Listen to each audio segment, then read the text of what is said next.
Over the last 10 years, my team and I at the Newmark Group has been working on building the most comprehensive integrated marketing communications program.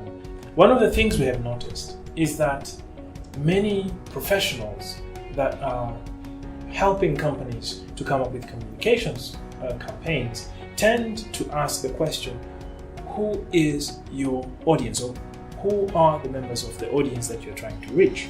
It's a fairly okay question, but we don't feel that it captures sufficiently the type of information you need to get, because audience assumes that it's a group of people who are somewhere and who are passively receiving information from you, and that you are proactively communicating in one direction towards those audiences. We don't actually approach this particular equation that way. On the other hand, we consider that you actually, as a brand visionary, as a brand owner, have to think about the way the brain functions. And this is where we bring in what we call at the Newmark Group the neuroscience of storytelling. When you look at the brain, it's affected by many factors. The first factor is obviously the biology of the brain, the biology of the human being. There are many things that come from our biologies.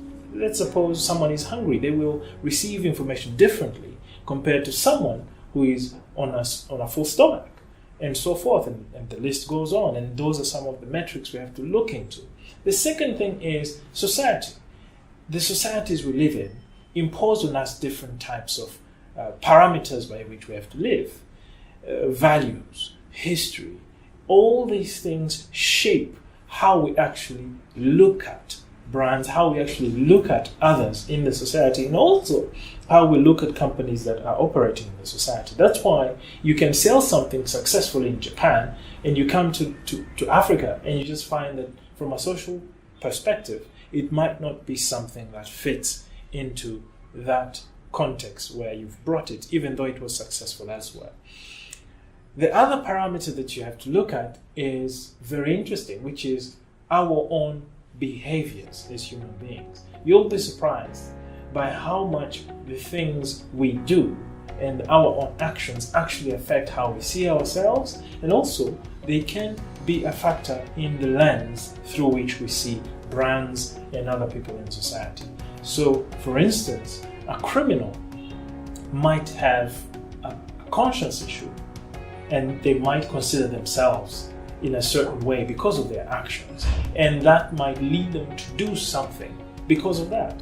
So the fourth factor that we tend to take into account as part of our work is something called memory consolidation. There are different ways people remember things, different ways the brain captures the things that you go through, and that process is so powerful that it actually changes the structure of your brain.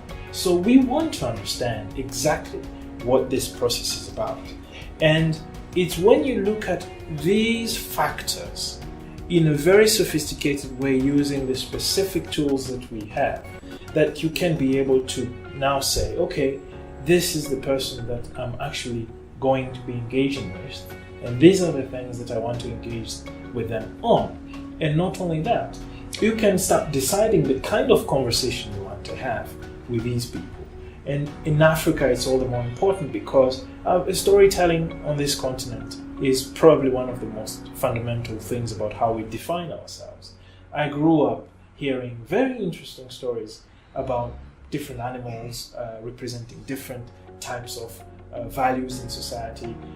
In East Africa, you have animals like sungura. So when you say something like, when you say sungura to me, for instance, my mind will go to a certain place because I remember those stories. I remember other stories, not just about that particular character.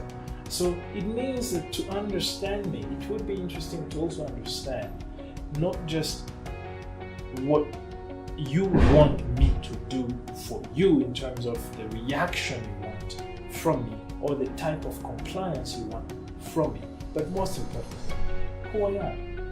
And obviously, I have to throw in the factor of the myriad of social media platforms and communication platforms that are every day changing how the brain functions. And this is the reason why we have a very strong neuroanalysis component to the work that we do at the Newmark Group. And we also have an analytics group or team that helps to just look at some of these things, collect data, put it through various analytical tools, and be able now to present it so that we can see what it says about a brand or a category of society that one of our clients might be